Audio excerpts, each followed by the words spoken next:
What's up, you guys? How you guys doing?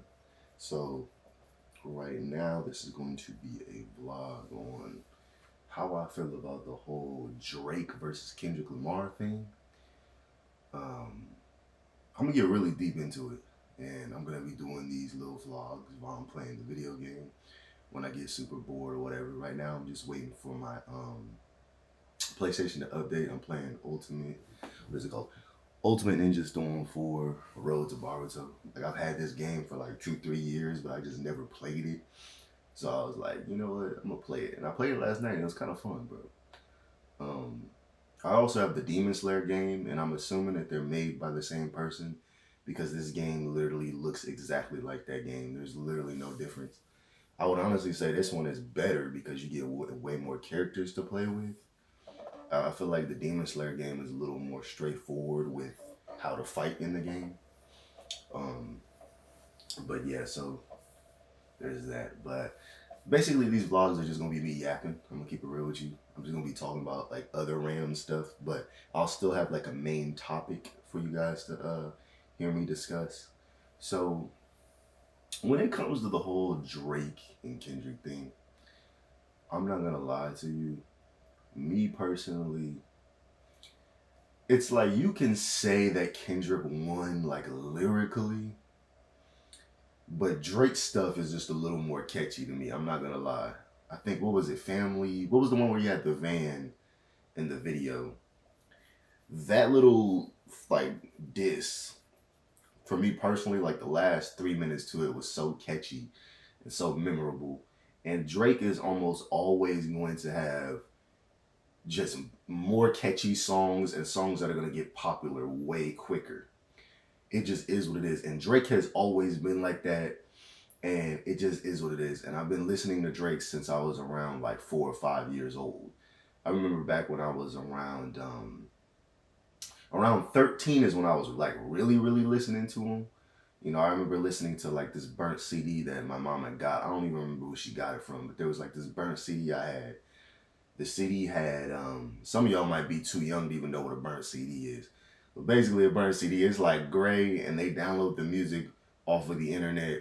And in the hood, this is normal. Like you'll find like burnt CDs all the time with the hottest new music, and then you'll have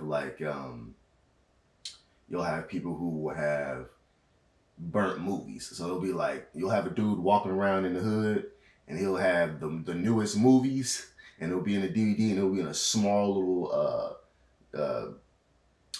little case, and you'll get the DVD and you'll put it in and you'll see the movie, and it's literally like a dude probably sat there in the movie theater and recorded the movie. It could be that, or it can be the actual movie, like in HD now. Like the how dudes burn the DVDs now, it literally is a 1-for-1 copy of the movie.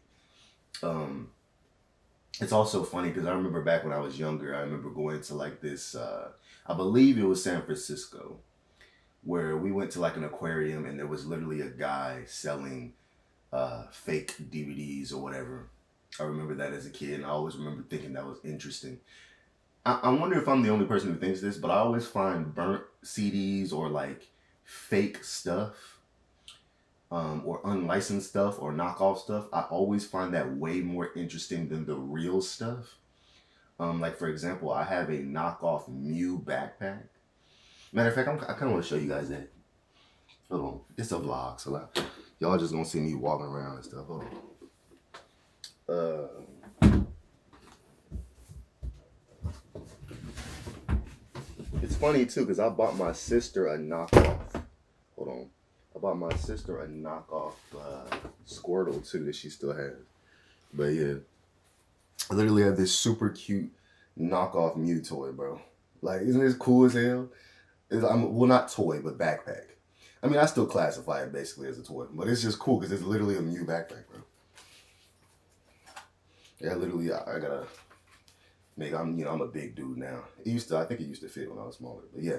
But it's literally the cutest little bag, and look, you open its head, and you can put whatever little items in there.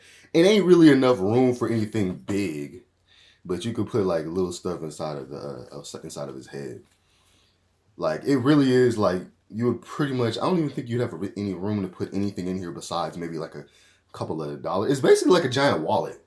Like you could put some coins in here. But you really ain't got no room for nothing else. Like if you look inside of his head, there's literally no room. I could barely stick my hand in there. But it's more for the fashion anyway.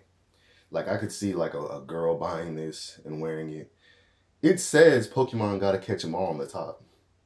But I know it's fake. Like there's no way this is real, bro. Because I literally got it at a freaking swap meet. But it's still like one of the cutest little freaking backpacks I got. I think it was only like $20. But he's freaking adorable, bro. I was like, bro, I saw this. I was like, bro. I was like, a Mew backpack, bro. I'm like, ain't no way. And there was other ones too. I'm trying to remember. There was a Stitch one. There was this Mew one. And then there was one that had like the girl Stitch. And then there was another one, but I can't remember what I think, was it Sonic? I can't remember what the fourth one was, but I think they were all around $20, I want to say. Don't quote me on that because I can't really fully remember. It was either $20 or $30. But I knew for a fact I was going to get the Mew because I was like, this is so freaking adorable and cute. Like, what the hell? But it is indeed a knockoff because I literally got it at a swap meet. It is not real. It's not like real merchandise. Because a real version of that would probably be maybe like $80. I'm not going to lie. I feel like a real version of that would be like $80. But it would also probably actually be a backpack. So you'd actually be able to open it up and at least put a little more stuff inside of it. But yeah, I always loved like knockoff stuff, especially with the Pokemon cards. I have like a giant thing of Pokemon cards, and I have so many fake Pokemon cards. But I just love how they look. I just love Pokemon cards. It is what it is. I don't care if they're fake or real. It doesn't matter to me. I am gonna eventually do a vlog about those too. But yeah, when it comes to the whole Drake thing, it's like, regardless of who you think won per se, it's like Drake is still gonna be big. Like he didn't uncrown Drake as like the king of the radio. Drake is still gonna make, classic songs that are gonna be on the radio that everybody's gonna listen to. It is what it is. I love Kendrick and Drake, and I've pretty much always liked Kendrick and Drake. I used to like Kendrick a lot more though when I was younger. I'll be honest with you, because now he does this really annoying voice now. And it just irritates me. And y'all know what I mean. It's like his tone is always like this. Like, y'all know what I mean when I say that. And I'm not trying to clown him, but it's just like, I can't. That voice that he does now just irritates me now. And Kendrick has always done the voices, but it seems like in his old songs, the voices were just a lot better. Like, I remember he used to do the voice like this. Like, I like that voice, that like, bitch, don't kill my vibe. Like, that voice was hard. I used to like when Kendrick would do that. And I still listen to a lot of his old music to this day. Like Shireen is a really good song. Don't Kill My Vibe is a good song. Money Trees is a good song with J-Rock. ADHD, I still listen to ADHD. And the young generation listens to ADHD. Like I got dudes at my job that are like 17, 18 and they listen to ADHD. So he most definitely is a part of the next younger crowd, I'm 27, but the 17-year-olds listen to him too. Yeah, and then I remember he had this little remix of a song that's called She Need Me, and it had Don Kennedy, and it had somebody else, I can't remember the other person. But it had him, and it had Kendrick on it. That's one of my favorite songs I used to listen to when I was like 15, 16, like all the time. I don't know why I was so obsessed with that song, but I really like it. And then Kendrick had songs like, how does that song go? The R.I.P. Aaliyah song. Yes, ho niggas. I still listen to that song. Cartoons and Some Cereal, I listen to that one still. Backseat Freestyle, All My Life, I Want Money and Power. I love that song. Good Kid, Mad City, the actual song, I love that one too. But his newer stuff, I can't really get into. Like his new stuff. When he uses that voice. There is a couple of his new songs that I have heard that I was like, okay, this one's pretty good. But it's just when he starts trying to use that voice just annoys me, bro. Like some of his songs he has with Baby Keem, like he has a song with Baby Keem, what is it, Family Ties, and Baby Keem literally goes in Then Kendrick talking about amazing brother, occasion brother, and I had a discussion with this with a girl, and she even said that that voice that he did was kind of annoying. I'm like, exactly. If he wouldn't have did that brother, if he wouldn't have put that in his verse, and he would have just rapped how he rapped for the rest of the song, his verse would have been like 10 times better, you know. And then the other song he has with Baby King, he's like top of the morning, top of the morning, top. It's just like that. Me personally, I just don't like that, bro, because it feels like he's just trying to make memes, and both of those verses pretty much became memes, especially the top of the morning verse, you know. And it's just strange. It feels like back when he used to do all those little voices, he knew exactly how to do it. It wasn't annoying. It was smooth. I don't think it was nostalgia. I think it's just the style of how he rap has changed. You know what I'm saying? It's not the same. But there's this one girl I was talking to, and she said that his new style now is supposed to be like personal, you know, and he's talking about how, you know, how it is feeling like, you know, what did she say? How it is to feel like the god of hip hop or something like that. I can't explain it good right now. But I get what she was saying. I just can't explain it. But yeah, like him wearing the whole um, crown with the like the crown that Jesus had to wear when Jesus was walking holding the cross, the thorn crown, the crown of thorns. Like he wears that, and he's talking about how he's like the god in the rap game, and how he felt like a god or whatever. You know, a lot of symbolism going on. Every rapper does that. You can kind of see that as like him putting on another alter ego. Every single rapper has this whole alter ego thing where all of them have like 3 or 4 different personalities. Kendrick has K Dot, Kung Fu Kenny, Kendrick. Now he has like the God complex with the thorns. I mean, everybody does it. Slim Shady, Eminem, Marshall Mathers, Nicki Minaj, Roman, Barbie. You know, it is what it is. Who else? XXX Tentacion, Jose Enfoy. Who else? Who's another one? Drake, Drizzy, Certified Lover Boy. I mean, and it is 3 different, and they do try to act like 3 different people because Drizzy is more like the rapper type, Drake is more the singer type, you know, and then Certified Lover Boy is like he's trying to be kind of like the City Boys type, you know. So they all do try to put in like different alter egos. You know, you have Lil Wayne and Tunchi, Lil Louisiana. You could use that as another name. Who else? Who's another one that had Beyonce, Sasha Fierce, Jay-Z and Hove, Kanye and Yeezus. Who else could I talk about? I'm trying to think of like my favorite rappers. I don't think Joey Badass has ever done that though. I don't think he has like an alter ego. He just calls himself Joey Badass. Okay. Um, who else?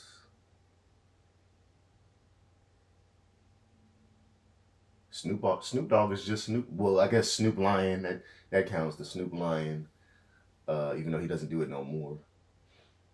And then Snoop Doggy Dogg, because he used to call himself Snoop Doggy Dogg, and then he just started calling himself Snoop Dogg. Bro has one of the coolest first album covers ever, like Doggy Style with the whole, you know, his nickname is Snoopy. His mom used to call him Snoopy, like Snoopy from Charlie Brown. And he's like a gangster Snoopy wearing the gangster clothes, trying to get him a fine female dog, and there's like a dog catcher trying to get him, and he's on top of the house. That's just the cleanest album cover ever. It's so freaking cool looking. I always think about the album cover. But the thing is Drake, you know, regardless of who won that beef, Drake is still gonna be up either way. Kendrick is still gonna be up. And Drake just makes way more music. He has so much more music that you can dive into. He has a lot of underground songs that people don't even know about. Drake has so much music that you can vibe and listen to, regardless of if you're a Drake hater. If you actually go back and look down his portfolio of different songs that he has, you'll be like, dang, okay, this one is fire. I like this one. I like that one. The only reason why y'all don't really think Drake is good is because you guys only listen to his little radio song, like Kiki, do you love? Like, nobody really likes that one. You know, I mean, I never really liked that song. God's Plan, I never really liked that one that much. The one that he had with Lil Durk was all right. The one he had with Future with what was her name, Tim's. That one was cool. But yeah, it's like y'all really don't really listen to, his whole portfolio, discography or whatever you want to call it, of his songs. So y'all really don't know how good he is. And there are people who I've realized recently now everybody's like, oh look, they try to find like pedophile lines of stuff that Drake said that's like that sounds inappropriate, and I'm like, you guys are just taking everything he's saying out of context and trying to make it into some like weird pedo stuff. Drake has never really said anything that's creepy on a song. Y'all are just flipping what he says. Because 9 times out of 10, if he's talking about a woman in high school, he's talking about back when he was in high school. He's not talking about now he likes high school girls. Like, y'all trying to flip it. And I mean, it's just like, even though Drake is still in the wrong because he still got caught texting Billie Eilish and that Bobby chick when they were like both like 14. He's wrong. He's wrong for doing that. Absolutely, I'm on y'all side for that. Who was the kissing the 17-year-old on stage or 16? I can't remember what age she was. That was still weird as hell. But realistically, he hasn't. I'm not like condoning what he says. Or condoning what he did, but realistically, he technically hasn't actually done anything. And if in the future, if we find out that he's done something, then we just gonna have to cancel that nigga. But realistically, he never said anything creepy or weird to those girls. And if he did, they literally would have leaked it already, because women are gonna leak what you tell them. I mean, it is what it is. I mean, he would be getting in trouble right now if he really said something wild. They would be like, look at the pictures he sent me. He sent me lewd pictures. Him doing lewd acts, like he would have already been like actually canceled if he actually did do some actual wild stuff. What he's done has been questionable. I'm on y'all side with that, absolutely. But technically speaking, he hasn't really done anything that can really be classified as, as actually bad. Hey, okay. My game has been updated now, so I got more stuff. Okay, let me see. Collection, online battle, free battle. Okay. But yeah. But I'm gonna keep it real with y'all. Like, I'm probably gonna constantly be listening to Drake, because I've got to the point now where I separate the art from the artist, because it's like basically every rapper and singer is coming out and we're finding out that they like young people and they do weird, questionable stuff. But that's just Hollywood. Like, pretty much everybody in Hollywood has done some questionable, weird stuff. I mean, we always end up finding out that they're predators. Even the women. There's so many stories that I've heard about the women doing crazy stuff too. I ain't going to name drop the women, but there's like 2 or 3 of them right now in the back of my head that I already know did some questionable stuff. Well, 4 of them. If you guys want me to get deep into that and start making like deep, detailed videos about like predators and stuff like that, I can do that though. Because I have noticed that there are other channels that do that. Like, there's a girl channel that I watch. I can't remember her name, but she makes like really deep, detailed videos about famous singers and famous rappers, and she basically does like documentaries on them, like personal documentaries about like the good things about them and the bad things. I might start doing that, but I do like to vlog a little bit more because it's just kind of easier for me to sit here and just kind of, do an unscripted conversation with you guys. I really don't even write that much to begin with. I do have some scripts, but I haven't even really put them on here. And I kind of like to just kind of go off the top of the head because it's more relaxing. And even if I do say something incorrectly, it doesn't matter. I mean, But Drake just has a bigger selection of music. So it's like, even though Kendrick, you could say Kendrick won the battle, Drake wins the war, because Drake will always have songs that are catchy that pretty much everybody will listen to. Even if they say they hate it, they probably secretly listen to his music regardless. They just like to hate on Drake. Now, there are people who say that Drake steals lines from famous rappers. Like, he stole Mace's lines. He stole, who else? I'm trying to think. He stole Soulja Boy's lines. He stole Eminem's lines. I do know one thing though, women, they come to, and Drake technically has taken lines from a lot of different rappers. Texas sins, and now you know the deal. And in the studio, late night, he stole that from a rapper. But Jay-Z has been doing that for years, and y'all classify Hove as the greatest rapper of all time. And 2, pretty much every rapper has stole a Biggie line. Kendrick stole a Biggie line in Good Kid, Mad City. He flipped it a little bit, but he said something about being a pain. Like what did he say? Like Damon Wayans, Major Pain, like Damon Wayans. He basically stole that line from Biggie. Every famous rapper basically steals lines from other famous rappers because basically all a rap is just sampling old songs and literally just reusing them over and over again. Every rapper does that. Haven't you noticed that a lot of these songs are literally just repeats of old songs where they'll literally steal their lyrics? Sometimes they even reuse the beats. Coi Leray's whole freaking her whole playlist of her songs that she's created has basically just been her taking old beats that old rappers use and just rapping over them. Because girls is players too. Dun, dun, dun, dun, dun, dun, dun, dun. Check yourself before you wreck. I mean, and then of course, freaking Puffy's been doing that for years. He just takes old school songs that we all already like and just rap over them. You know, so every rapper has literally done that. J. Cole stole a Biggie line. He flipped it a little bit, but he stole it. I think it was on Born Center, where he said, "What I grew up, but effing screw up, something, something." I mean, he stole that Biggie line. Jay-Z has stole Tupac lines, Snoop Dogg lines. He didn't use almost every Biggie line you can think of, even the ones that a lot of people don't even know about. So, am I gonna get on Drake because he steals lines? No. Everybody does it. Literally every single rapper does it. Every rapper takes and steals an old school beat and raps over it.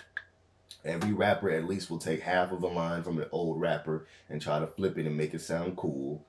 I mean, it is what it is. You know, and some singers even steal the whole style of different singers.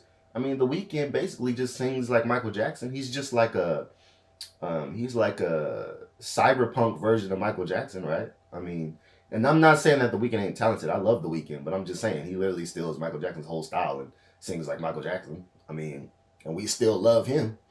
So it is what it is. So that whole stealing lines, every rapper and singer steals old lines from old songs and steals old beats, steals old verses and tries to make them and tries to flip them, pays homage to old rappers that they really like. Pretty much every rapper likes Biggie and Tupac, so of course they're gonna use Biggie and Tupac's line. Freaking The Game will take your whole flow and make it his flow.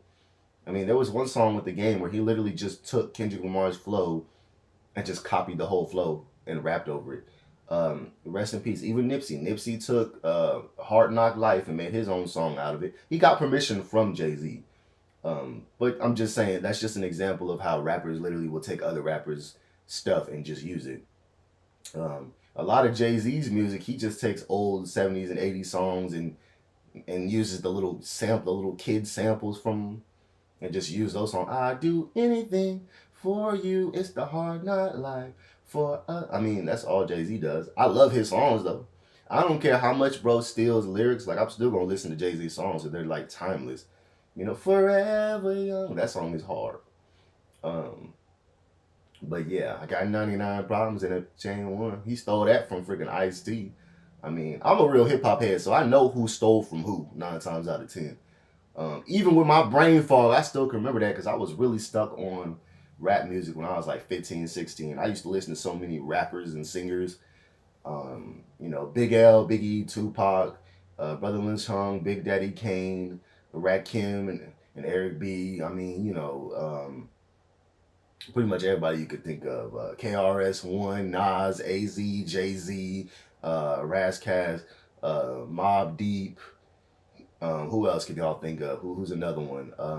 DJ Premier's Beats.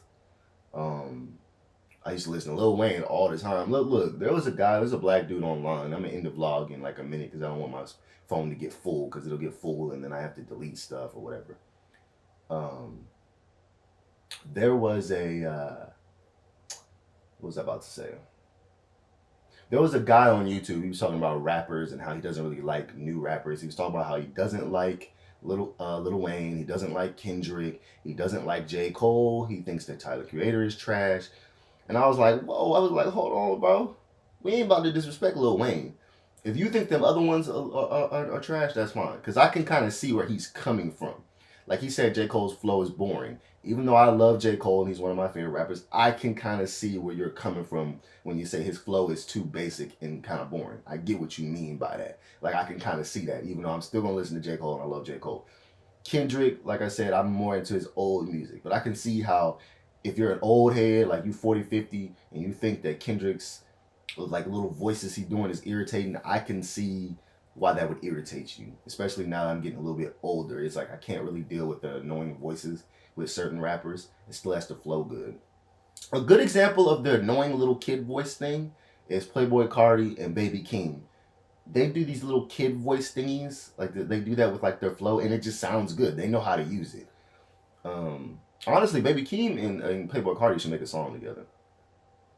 But like I can see where he's coming from with like all those examples. Like Tyler the Creator, I could see why you would not like Tyler the Creator. Tyler the Creator used to talk about essaying women all the time and talking about R word and women and K word and women. So it's like I can understand why you wouldn't like his stuff, because that's like a lot of his old stuff is like that, but everybody pretends like he never said no wild stuff like that for some reason. Now everybody acts like he's the most innocent, sweet guy when it comes to his music. Not him in general. We all know he's a menace in real life, you know, with like some of the stuff he be doing. He's not like a dangerous menace though. He's like a bisexual troll, you know. But yeah. But we're not gonna talk much about Lil Wayne, because he basically was just like, all Lil Wayne does is rap over other people's beats. He doesn't have any original beats that he raps over or whatever. And I'm like, whoa, Lil Wayne is the GOAT of punchlines. I don't care what y'all talking about. Go listen to Throw It in the Bag, the remix. That song, I listen to that song while I work out all the time. That's that's two of his hardest verses he's ever had, in my opinion. He said, what did he say? Just go listen to it. Bro goes in that whole song. I don't care if he takes other people's beats. He literally takes other people's beats and makes a better song out of them. It is what it is. I'm just keeping it real. I don't care. I will listen to Lil Wayne till the day I die, bro. Bro is amazing. Okay, his mixtapes are iconic. I don't care if he just steals other people's beats. And he has his own original songs. Amelia was good. You know, Lollipop has a good beat to it. I used to kind of like it a little bit when I was a kid, but I'm not really into the song no more, really. But I say that now, who knows? I might go listen to it later and be like really into it. But I mean, Lil Wayne was running a rap game for years. I mean, this nigga from like what? I want to say from like 1999 to about 2016, I would say Lil Wayne was running the game, bro. And now he a little more chill. We don't really hear a lot about him because now he just be chilling. But when I tell you from about 1999, when bro was on when he was with the Hot Boys, and when he was like literally like 14 years old, from up until 14 to like 35, bro was running the whole rap game. He was the best rapper of all time. There is no argument for that. I mean, he literally was saying deeper and better punchlines than any other rapper you can think of. Some of his stuff you could say is basic. Some of it is basic. But it's still, a lot of his lines are still so clever. It's like, you can't tell me, oh, I hate Lil Wayne's music. Like, bro, Lil Wayne was amazing. He's still amazing. But I do like his old stuff a little bit more just because now he does like the auto-tune thing a lot. He stopped doing that recently. I've noticed he stopped doing the auto-tune thing. But there was a couple of years where he just kept doing that auto-tune. I'm like, you don't need auto-tune. You're Lil Wayne. You're the GOAT. All you need to do is spit some hard lines. You don't need that auto-tune. You don't need that, bro. You literally one of the best rappers of all time. That auto-tune stuff, like, you ain't got to do that. But yeah, man, there was a time where he was just constantly using auto-tune, and it was just like kind of annoying me. Because I'm like, you're the GOAT. We want to hear you spit hard lines over other people's beats. That's what we love. You know what I'm saying? But I will never say that Lil Wayne is not one of the greatest rappers of all time. He is. Like, anybody who says he isn't, that's crazy. He also, and the dude also said that Kendrick, not Kendrick. He did talk about Kendrick, but he also was talking about how Kanye is not the best rapper of all time. Kanye is cold, okay? If you don't like his new stuff, okay. But Graduation, Late Registration, boy, that boy had some of the cleanest beats, especially on Graduation. Graduation that album is a 10 out of 10 album. I could replay it all day. I love that album. It's so unique. And then 808 and Heartbreak, every rapper literally stole that style and made their own style out of that style and out of Chief Keef's style. Most newer, like, what are they called? Most new SoundCloud rappers literally use his 808 style mixed with Chief Keef style. Literally. Because Kanye showed them that it's okay to be you just use auto-tune and sing, and then Chief Keef taught them that you can use a clean beat and you can say simple lines and people are still gonna love it. And most people try to mix those two styles together. Singers try to copy Drake's style, even though everybody's like, oh, you know, Drake copies everybody. It's like, yeah, but everybody try to copy Drake too. Even though I will say when a new singer comes out, Drake is always making a remix to their songs. Like he'll hop onto their song and make a remix. He did that with I think it's McConan. I think is how you say his name. Going up on a Tuesday. But Beyonce does that too, because when Meg Thee Stallion had that one song. How does the song go? Savage. Beyonce was on the remix to that, and then freaking Nicki Minaj, she has that song with Uzi. So all the old singers, when they can't think of music, or old singers or rappers, when they can't think of music, or it's like their popularity is kind of going down just a little bit, they'll just hop on a new person's track. You know, it is what it is, and the hype comes back. And that's not to say that Beyonce, Nicki Minaj, and Drake aren't talented. Like I said, I listen to all three of them and think they're all amazing. But they most definitely do be hyping on the hype trains when somebody new comes out. Absolutely. But yeah, so I mean, Drake is going to be iconic regardless, and I'm not wishing nothing bad on him. But even when he leaves this planet, when he